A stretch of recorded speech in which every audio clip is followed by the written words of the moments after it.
साहेबगंज नगर परिषद के उप सभापति मोहम्मद अलाउद्दीन ने कई जटिल जन समस्याओं एवं ज्वलंत मुद्दों पर चर्चा कर कार्यपालक पदाधिकारी डॉक्टर रणधीर लाल एवं साहेबगंज विधायक डॉक्टर राजू कुमार सिंह राजू को अवगत कराते हुए समाधान की मांग की। बता दें कि शनिवार को साहेबगंज नगर परिषद भवन के सभागार में बैठक का आयोजन सभापति की अध्यक्षता में किया गया, जिसमें नगर परिषद के लगभग तमाम जनप्रतिनिधि उपस्थित हुए। बैठक में साहेबगंज विधायक डॉक्टर राजू कुमार सिंह राजू एवं कार्यपालक पदाधिकारी भी शामिल हुए। नगर परिषद के विभिन्न समस्याओं पर चर्चा की गई, साथ ही समस्याओं के समाधान के साथ साथ साहेबगंज नगर परिषद में विकास की गति में तेजी लाने पर विशेष रूप से चर्चा किया गया। इसी कड़ी में साहेबगंज नगर परिषद के उप सभापति मोहम्मद अलाउद्दीन ने जन समस्याओं पर विशेष बल देते हुए उनके समाधान हेतु विधायक एवं कार्यपालक पदाधिकारी का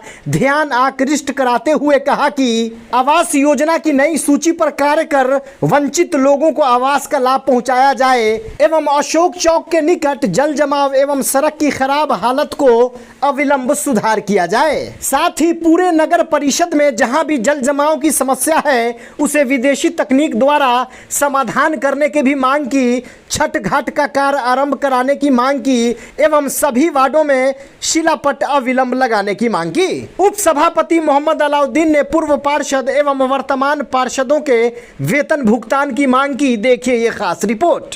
साहेबगंज नगर परिषद के भवन के सभागार में जो आज बैठक जो आयोजित की गई थी, किन किन मुद्दों पर चर्चा हुई, नगर परिषद के विकास के लिए एवं समस्याओं किन किन समस्याओं पर चर्चा हुई, बताएं। आज नगर परिषद में आम बोर्ड का बैठक था, सभी पार्षद लोग पहुंचे हुए थे। सभापति श्रीमती कलावती देवी की अध्यक्षता में आज बैठक हुआ और बैठक संपन्न भी हुआ। उसमें कुछ ज्वलनशील मुद्दे पर काफ़ी देर चर्चा हुआ, जिसमें सबसे बड़ा मुद्दा था कि आज हम लोगों को जीते हुए तकरीबन 2 साल होने जा रहा है और आवास जो नया वाला आवास जो नया वार्ड सब सट के अभी जुड़ के आया है, उसके और पूर्व में भी जो वार्ड रहा है उस सभी वार्डों में यानी 26 वार्ड में अभी तक नया आवास नहीं जा पाया। अब किस कारण से नहीं जा पाया इस पर चर्चा हुआ है। तो उसमें कार्यपालक पदाधिकारी द्वारा बताया गया है कि मैप कंप्लीट करके तुरंत आवास भेजा जाएगा। ये कार्यपालक पदाधिकारी द्वारा आश्वासन दिया गया। हम लोग की तरफ से क्वेश्चन था कि अभी तक आवास क्यों नहीं गया, तो उस पर चर्चा हुआ। दूसरा चर्चा ये हुआ है कि अशोक चौक पे जो जल जमाव का स्थिति, जिसके कारण मतलब बहुत सारा हम लोगों को यातनाएं सुनना पड़ता है, उस पर तकरीबन 1.5 घंटा चर्चा हुआ। 1.5 घंटा चर्चा हुआ और कार्यपालक पदाधिकारी को हम रिक्वेस्ट किए हैं कि जल्द से जल्द और वहाँ की समस्या से निजात दिलाया जाए, जिसमें उन्होंने बताया है कि वहाँ आधार कुछ गिरा के और जेसीबी वगैरह चलवा के कुछ समस्या का समाधान तात्कालिक रूप कराए हैं। तीसरा ये हुआ है कि पूरे बाज़ार में जल जमाव की स्थिति, जब बरसात का मौसम आ जाता है तो जल जमाव का स्थिति पूरे शहर में लगा हुआ रहता है। उसके लिए हम लोग एक रोड मैप तैयार किए हैं, जो विदेशी तकनीक द्वारा पूरे शहर का मतलब पूरे शहर, उसमें 26 वार्ड ले लीजिए, 26 वार्ड में एक सर्वेयर बाहर से आएगा पटना से और दिल्ली से, वो जांच करेगा कि लेआउट किधर है, पानी किधर निकलेगा और किधर से जाएगा। वो जांच होने के बाद अभी नाला उड़ाही करा देने से ही समस्या का समाधान नहीं होने वाला है, क्योंकि नाला उड़ाही हो जाता है और जहाँ पे पानी का लेआउट होता है वहाँ तक नहीं हो पाता है कि किसी कारणवश कुछ लोग हैं जो सिलाफ नहीं उठाने देते हैं, उससे भी समस्या आता है। इसलिए वो विदेशी तकनीक के द्वारा नाला ये पूरे 26 वार्ड में जल जमाव का स्थिति से मुक्त कराया जाएगा। इस पे भी चर्चा हुई है। चौथा इस पे चर्चा हुआ है कि पार्षद जो पूर्व पार्षद थे उनका वेतन भत्ता काफ़ी दिनों से रुका हुआ है।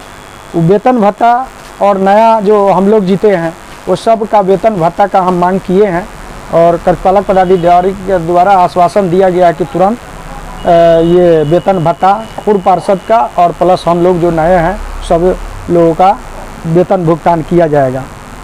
पांचवा प्रश्न ये हुआ है हम लोग की तरफ से कि पूर्व में जो छठ घाट का टेंडर के लिए हम लोग भेजे थे, टेंडर हुआ, उसके साथ साथ 9 गो टेंडर हुआ, जिसमें अशोक चौक और छठ घाट और 15, 16, 26 का बॉर्डर वाला रास्ता और 24, 25 वार्ड का वो भी टेंडर में गया हुआ था, और 17 नंबर का भी वाटर टैंक का टेंडर में गया हुआ था। मतलब तकरीबन 9 गो टेंडर गया था।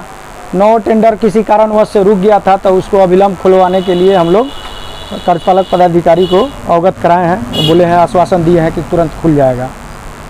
और छठा पॉइंट में ये है कि सभी वार्डों में जितना अभी 26 वार्ड में काम हो गया है, कुछ मीडिया बंधु के द्वारा क्वेश्चन आता है कि शिलापट शिलापट शिलापट, तो आज ये निर्णय लिया गया है कि शिलापट 26 वार्ड में जितना काम हुआ है सब पे शिलापट लगा के उसका तुरंत कुछ लोगों का उसमें सारे पार्षदों का मतलब प्राकलित राशि जो है रुका हुआ है, वो तुरंत शिलापट लगने के बाद भुगतान कर दिया जाएगा।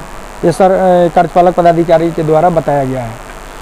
और 7वां पॉइंट में ये हम लोग क्वेश्चन किए थे कि सलेमपुर चौवर में जो पानी का समस्या लग जाता है, जो हमारे नगर क्षेत्र में आता है, वहीं तक का हम बात कर रहे हैं, जिसमें वो जल जमाव हो जाता है। उसके बाद वहाँ 1 नंबर 2 नंबर 3 नंबर वार्ड में जो चौवर में पानी लग जाता है, उस पानी को भी निकालने का, यानी लगभग आपको बता दें कि सारे 26 वार्ड में जो पानी जहाँ तहाँ लग जाता है, जल जमाव का स्थिति उत्पन्न हो जाता है, उससे निजात पाने के लिए कार्यपालक पदाधिकारी के द्वारा आश्वासन दिया गया है कि पटना और दिल्ली का टीम आके जांच करेगा, उसके बाद निवारण हो जाएगा। बहुत जल्द इस पे काम होने वाला है। यही हम लोग का आज का विशेष मुद्दा रहा है, और इस पे लगभग 3 घंटा 3.5 घंटा हम लोगों का ये चला है, चर्चा चला। तो बैठक में कौन कौन लोग सर उपस्थित थे? सुनने में आ रहा है कि स्थानीय विधायक भी यहाँ पे उपस्थित थे और अन्य जनप्रतिनिधि भी थे। जी, माननीय विधायक जी भी उपस्थित थे। हमारे सभापति जी के अध्यक्षता में सारे लोग उपस्थित थे और सब लोग आए थे। लगभग 1-2 वार्ड पार्षद को छोड़ के बाकी सभी लोग आए थे। सभी वार्ड के सदस्य आए। जी जी जी।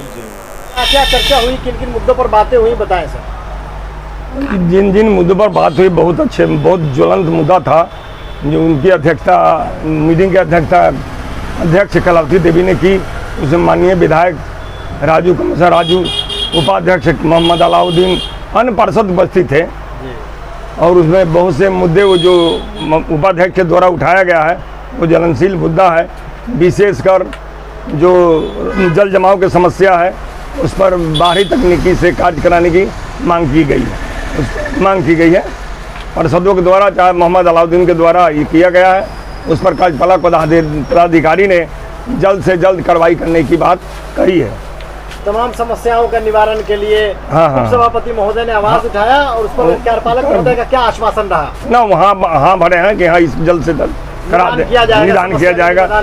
दूसरा बात यह है कि पूर्व के पार्षद और वर्तमान पार्षद वेतन भत्ते का भुगतान अविलंब करने की मांग की गई है, तो उसको होना चाहिए। नए आवास जो जाना है 7वां फेज में 26 वार्ड में अविलंब भेजा जाए, ताकि वंचित गरीब, प्रधानमंत्री आवास के तहत वंचित गरीबों जो आवास मिलना है, उसके माध्यम से मिल सके।